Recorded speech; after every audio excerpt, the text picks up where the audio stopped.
बिस्मिल्लाहिर्रहमानिर्रहीम, अस्सलाम वालेकुम, हेलो एवरीवन। उम्मीद करता हूँ आप सब खैरियत से होंगे। आज जो हमारा पोएम है that's about Lotus Eaters by Alfred Lord Tennyson. Alfred Lord Tennyson ये विक्टोरियन एज के विक्टोरियन पोइट थे। सो इस वीडियो में हम देखेंगे key facts, Lotus Eaters meaning, poem translation, last में तीब। So let's get started. Key facts. The poem describes a group of mariners who, upon eating the lotus, are put into an altered state and isolated from the outside world. The title and concept derive from the lotus eaters in Greek mythology. Lotus eaters का actual meaning हम अगले slide में देखेंगे, लेकिन यहाँ पे इस paragraph में ये बताया गया है कि एक ग्रुप ऑफ पीपल था जिन्होंने लोटस खा लिया था, और लोटस खाने के बाद उनको क्या किया जाता है, उनको एक altered state means isolated state पे रखा जाता है। They are totally disconnected from outside the world. और इसके बाद ये जो पब्लिश हुई थी, इस पोएम की जो पब्लिकेशन थी वो टेनिसन्स की पोइट्री कलेक्शन में हुई थी 1832 में। It was inspired by his trip to Spain with his close friend Arthur Hallam. तो ये पोएम इसने तब लिखी थी जब इसने विज़िट किया था स्पेन, और वहाँ पे इसने पेरेंट्स माउंटेन्स के जो थे वहाँ विज़िट करके उनसे इंस्पिरेशन लेके ये पोएम लिखी थी। और इसकी अगर सेटिंग की बात करें तो इसकी जो सेटिंग भी है वो कैप्री आइलैंड इन इटली। अब लोटस ईटर्स है क्या? In Greek mythology the lotus eaters were a race of people living on an island dominated by the lotus tree. तो ये ग्रुप था लोगों का, और एक आइलैंड, डोमिनेटेड आइलैंड पे रहते थे लोटस ट्री के नीचे। अ प्लांट, अब लोटस ट्री है क्या? A plant whose botanical identity is uncertain. The lotus fruits and flowers over the primary food of the island and were a narcotic causing the inhabitants to sleep in peaceful apathy। ये एक ऐसा पल था या एक कुछ था, मतलब जब लोग इसे खाते थे तो उन्हें एक पीसफुल सुकून, मतलब एक सुकून मिलता था, एक आराम से सो जाते थे। After they at the lotus they would forget their home.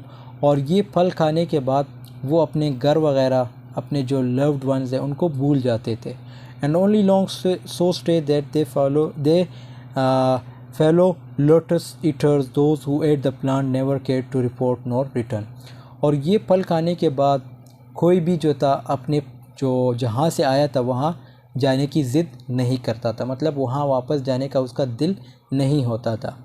तो इसमें भी, इस पूरे पोएम में भी यही बताया गया कि कोई एक ग्रुप ऑफ पीपल है जो एक डिफरेंट आइलैंड पे मतलब स्टे करते हैं, और वहाँ पे क्या होता है कि ये लोग ये फल वगैरह खा लेते हैं, और इस तरह वो फिर वहाँ से मूव नहीं करते, और उनका दिल नहीं करता कि वो वापस अपने घर चले जाए।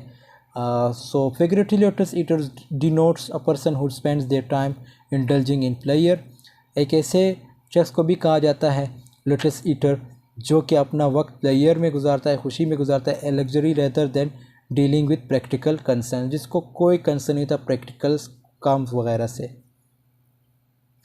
पोएम की ट्रांसलेशन देखें तो दोस्तों इस पोएम की ट्रांसलेशन इस तरह है कुछ। ये पोएम ओडेसी का एक पोर्शन है। समंदर में सफ़र, कुछ लोग सफ़र कर रहे थे। उनका एक ग्रुप होता है, वो एक अजीब से लैंड पर पहुंच जाते हैं। उन सब सेलर्स में से एक बंदा बोलता है, मतलब उन सब ट्रेवलर्स में से एक बंदा बोलता है। ओडेसी जो था ये एक पोएम था। तो ये जो पोएम है, मतलब जो आज हम डिस्कस कर रहे हैं लोटस ईटर्स, ये ओडेसी से लिया गया है। ओडेसी किसने लिखी थी? होमर ने। और आज का पोएम किसने, मतलब जो हम पढ़ रहे हैं ये किसका है? अल्फ्रेड लॉर्ड टेनिसन का है। तो ये पोएम एक्चुअली किससे लिया गया है? ओडेसी पोएम से लिया गया है। ओडेसी पोएम किसका था? होमर का था। अब बात अपने टॉपिक पे आते हैं कि जब ये लोग एक अजीब आइलैंड पर पहुंच जाते हैं तो उन सब सेलर्स में से एक बंदा बोलता है, courage he said and pointed toward the mind. हिम्मत रखो, उस बंदे ने कहा, अपने ग्रुप को ये बोलकर एक लैंड की तरफ इशारा किया। This mounting wave will roll us shoreward soon. ये ऊंची लहर, ये बढ़ती हुई लहर हमें जल्द ही सी शोर पे पहुंचा देगी। In the afternoon they came unto a land. और दोपहर के वक्त वो उस लैंड पर पहुंच गए। In which it seemed always afternoon. और वहाँ पहुंचकर ऐसा लगा जैसे यहाँ दिन ही दिन, यानी दिन का ही टाइम रहता है। All round the coast the languid air did swoon. और इस लैंड पर सुस्त कर देने वाली हवा चल रही है। लैंग्वेड एयर का मतलब है लेज़ी कर देने वाली हवा। Breathing like one that had a very dream, इस हवा से ऐसा महसूस हो रहा है जैसे कोई आदमी थक कर सो गया हो और नींद में गहरी गहरी सांसें ले रहा हो। Full faced above the valley stood the moon, इस वादी के सामने चांद मुकम्मल निकला हुआ है। And like a downward smoke the slender stream along the cliff to fall and pause and fall did seem, नीचे की तरफ स्मोक की तरफ एक लीडर मतलब पानी का वाटरफॉल बह रहा है, मतलब एक नदी बह रही है। पहाड़ी के साथ में क्लिफ के साथ में वो रुकता है और बहता हुआ लगता है। A land of streams some like a downward smoke slowing dropping wheels of tensed lawn did go, ये नदियों की ज़मीन है, जैसे नीचे की तरफ स्मोक है उसी तरह से ये पानी नीचे गिर रहा है। पानी जैसा पतला है, पानी पतला है मीन्स बिल्कुल फैब्रिक का कपड़ा जैसा हो, मतलब पानी इतना पतला है। मुकम्मल और लॉन का क्या मतलब है? मलमल का कपड़ा। लॉन का क्या मतलब है? ये इसका मतलब है मलमल का कपड़ा। अब उससे आगे क्या होता है? And some through wavering lights and shadows broke, कुछ स्ट्रीम्स तो इस वादी ऐसे हैं जो शेडोज़ और लाइट्स में गिरती है। Rolling a slumberous sheet of foam below, और वही नीचे जाकर यानी शीट ऑफ फोम पर गिरती है। They saw the gleaming river seaward flow, उन्होंने एक ग्लेमिंग रिवर देखी जो समंदर की तरफ जा रही थी। From the inner land far of 3 mountain tops, अब सीन चेंज होता है, वहाँ 2-3 माउंटेन्स की तरफ पर। उसके बाद 3 साइलेंट पेनिसिल्स ऑफ एज्ड स्नो, पेनिसिल्स का मतलब है टॉप, दूर 3 मतलब टॉप, दूर 3 माउंटेन्स की टॉप पर ऐसी बर्फ़ है जो मेल्ट नहीं होती। स्टूड एज्ड स्टोन का क्या मतलब है? ऐसी बर्फ़ के लिए यूज़ होता है जो सालों से मेल्ट ना हुई हो। एज्ड स्नो उसे हम कहते हैं जो सालों से मेल्ट ना हुई हो, ऐसी बर्फ़। Stood on sunset flushed and dewed with showery drops, और ये सनसेट का टाइम है और उसी कलर की ये पहाड़ियाँ है वो हो गई है, और उन पहाड़ों के आसपास जो ड्यू है showery drops. Last line, up clomb the shadowed pine above the woven copse, अब डार्क पाइन ट्रीज़ ऊपर की तरफ चढ़ते हैं माउंटेन टॉप्स के पास में। The charmed sunset lingered low adown, charmed sunset का सीन है, सूरज अभी सेट हो रहा है। लिंगर्ड का मतलब है वो कुछ टाइम के लिए रुक गया है, वो नीचे जाते जाते ऐसा लग रहा है जैसे वो कुछ टाइम के लिए रुक गया हो।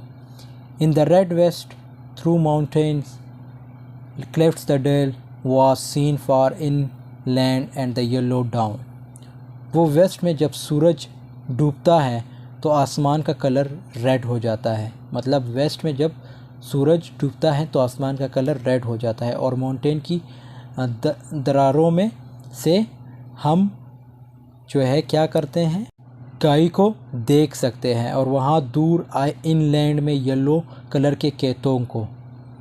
was seen far inland and the yellow dawn bordered with farm and many a winding vale and meadow set with slender galangal, और उन खेतों की चारों तरफ फार्म ट्रीज़ है और वहाँ पर बहुत सारी वेंडिंग वैल्यू और जिंजर के प्लांट्स है, गिरते हुए हैं, मतलब प्लांट से गिरे हुए हैं। A land where all things always seemed the same, ये एक ऐसी जगह थी जहाँ पर सब कुछ एक जैसा लग रहा था। And round about the keel with faces pale, dark faces pale against that rosy flame,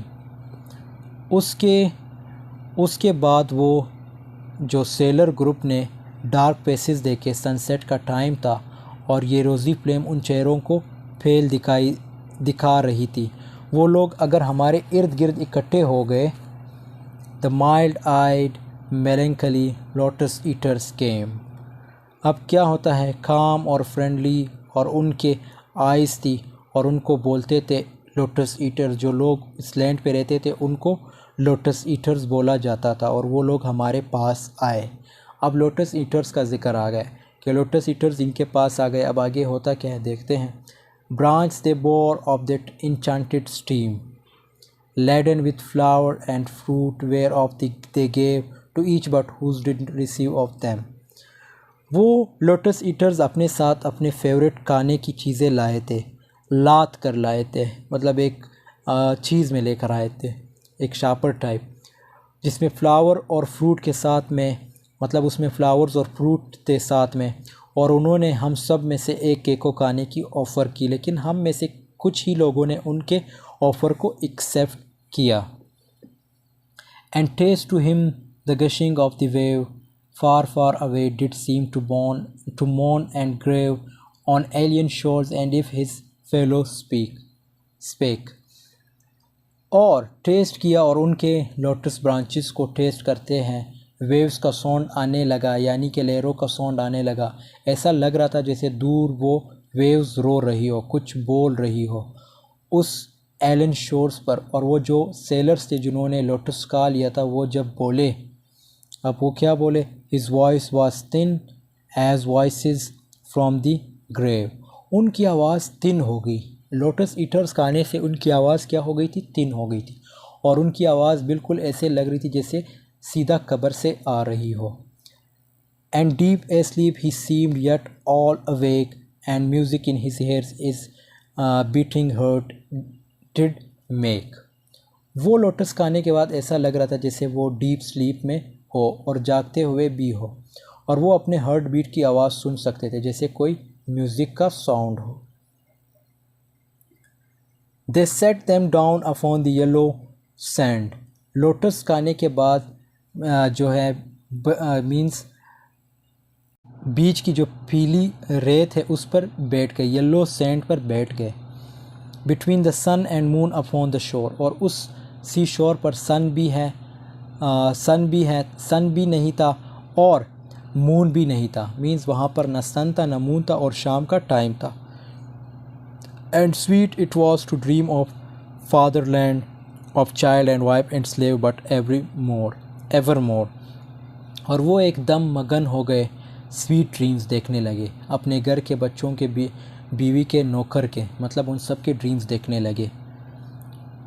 अब अगले line, most weary seemed the sea weary the oar weary the wandering fields of barren foam. और उनको ये समंदर सब कुछ तके हुए से लग रहे थे।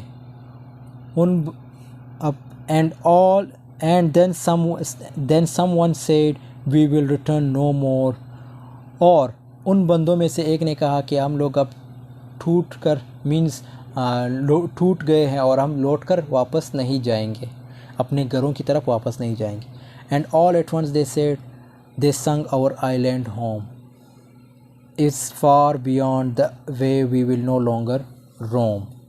अब इन लाइन्स का मतलब ये है कि और उनमें से सब लोगों ने गाना गाने लगे, मतलब सब गाना गाने लगे, सब मिलकर गाना गाने लगे। हमारा घर जो है आइलैंड है और वो बहुत ही दूर है और हम लोग अब वहाँ नहीं जाएंगे, नहीं रहेंगे, मतलब यही रहेंगे, क्योंकि ये लोग ओबियसली मतलब अपने घर अब नहीं जाना चाहते हैं। जैसे मैंने स्टार्ट में बता दिया था कि ये जो फ्रूट, ये जब लोटस ईटर्स खाते थे, कोई भी इसे खा लेता था तो वो अपने घर वगैरह को भूल जाता था और उसका सिर्फ एक ही विश होती थी कि वो इसी जगह पर रहेंगे। तो इनका भी बस फिर यही होता है कि वो कहते हैं कि हम इसी आइलैंड पे रहेंगे। अब ये सॉन्ग स्टार्ट हो जाता है, there is sweet music here that softer falls. इस गाने को टेरेसन ने कॉरिक सॉन्ग का, यहाँ पर ये लोग मिलकर गाना गा रहे हैं। लोटस ईटर्स के लैंड पर स्वीट म्यूज़िक बज रहा है। The petals from blown roses on the grass, there is sweet music here that softer falls than petals from blown roses on the grass. तो यहाँ पे सॉफ्ट म्यूज़िक बज रहा है और वो म्यूज़िक बड़ा सॉफ्ट है, इतना सॉफ्ट है जैसे कि पेटल्स से मुराद पत्तियाँ जो राइजेस के ऊपर खिलती है, जो रोजेस के ऊपर खिलती है। और night dews on still waters between walls of shadow granite in a gleaming pass. रात के ओस, ये म्यूज़िक इतना सॉफ्ट है कि रात की ओस यानी ड्यू जब हाई माउंटेन से गिरती है पानी पर चमचमाती हुई। ग्लेमिंग पास का मतलब है चमचमाती हुई। Music that gentler on the spirit lies than tired eyelids upon tired eyes। ये म्यूज़िक बहुत जेंटाइल है, हमारी स्पिरिट को ये इफ़ेक्ट कर रहा है। उसे सुनकर हमारी आंखें थक चुकी है, उन आंखों की पलकें थक चुकी है। Music that brings sweet sleep down from the blissful skies. ये म्यूज़िक हमें सोने को मजबूर कर रहा है, आसमान भी बहुत ब्लेसफुल लग रहा है। Here are cool mosses deep, and through the moss the waves creep। वो सेलर्स बोलते हैं कि यहाँ पर कूल मोसेस हैं। मोसेस का मतलब है काई, और उन मोसेस में से आइवरीज मतलब कि बेले इसको कहा गया है। And in the stream the long leave flowers weep. और नदियों में जो फूल हैं उनके पत्ते बहुत लंबे हैं और वो फूल रो रहे हैं। And from the crazy Lay's the Poppy Hanks in sleep. अब होता क्या है, पहाड़ों से जो ऊपर हिस्सा है पोपी प्लांट बाहर निकल रहा है, जैसे वो सो रहा है, नींद आ रही है उसे। Why are we weighed upon with heaviness. क्यों हम जिंदगी के प्रॉब्लम्स और हैवी वेट के नीचे दबे जाते हैं। And utterly consumed with sharp distress. ज़िंदगी के शार्प डिस्ट्रेस हमें कंज्यूम की जाती है, मतलब मुकम्मल तौर पे मतलब इंसानों की तरफ इशारा है। अब यहाँ पे इंसानों की तरफ इशारा कर रहे हैं। While all things else have rest from weariness, all things have rest, why should we toil alone. के अब यहाँ पे दुनिया की सारी चीज़ें रेस्ट करती हैं थकावट से, और हम लोगों को जो है अकेले ट्रायल करना पड़ता है। ट्रायल का मतलब है मेहनत करनी पड़ती है। और क्यों इंसानों की बात की जा रही है, अब अगले लाइन में बताता है। We only toil who are the first of things. हम इंसान ही सफ़र करते हैं, इंसान ही मेहनत करते हैं अकेले इस दुनिया में, और हम ही इस दुनिया में सबसे अहम हैं। एंड मेक परपेचुअल मोन। अब यहाँ पे क्या कहा गया है, still from one sorrow to another thrown. हम लोग इस दुनिया में इम्पोर्टेंट है इसलिए क्योंकि हम रो सकते हैं, सैडनेस को एक्सपीरियंस कर सकते हैं। नोर एवर फोल्ड आवर विंग्स। हम लोग तो ना अपने विंग्स यानी परों को बंद करते हैं। And cease from wanderings. और ना ही अपने घूमने फिरने से रोकते हैं। Nor steep our brows in slumber's holy balm. हम लोग सोते भी नहीं हैं, हम लोगों को रिलीफ मिल जाए इसीलिए भी सोते नहीं हैं। स्लम्बर का मतलब है नींद, और नींद को होली बाम कहा गया है। Nor harken what the inner spirit sings. अब और ना ही हम सुनते हैं, हार्कन का मतलब है सुनना। हमारी आत्मा जो है, जो हमें आवाज़ देती है, गाती है हमारे सामने, हम उसको आवाज़ भी नहीं, मतलब हम उसकी आवाज़ भी हम लोग नहीं सुनते। There is no joy but calm. वो गा के कहती है रेस्ट कर लो, काम हो जाओ, आराम से बैठ जाओ एक जगह पर, लेकिन हम उनकी भी आवाज़ नहीं सुनते। Why should we only toil the roof and crown of things. हमें ही क्यों सफ़र करना पड़ता है, हमें ही क्यों ट्रायल करनी पड़ती है, मतलब हमें ही क्यों मेहनत करनी पड़ती है, छत और बाकी दूसरी चीज़ों के लिए मेहनत क्यों करनी पड़ती है। तो ये मतलब अब इंसानों का पूरा ज़िक्र किया जा रहा है। Lo in the middle of the wood. Lo का क्या, अब वो सेलर कुछ एग्जांपल्स देते हैं, तो यहाँ से जो है एग्जांपल स्टार्ट हो जाते हैं। तो दोस्तों यहाँ पे जो है मैं अपनी वीडियो को एंड कर देता हूँ, क्योंकि वीडियो 20 मिनट की हो गई है। तो इससे अगले जो हम डिस्कस करेंगे वो नेक्स्ट वीडियो में देखेंगे, lo in the middle of the wood. तो वीडियो पसंद आई तो ज़रूर लाइक कमेंट शेयर कीजिएगा। मिलते हैं नेक्स्ट वीडियो में, तब तक के लिए अल्लाह हाफ़िज़, टेक केयर ऑफ़ योरसेल्फ।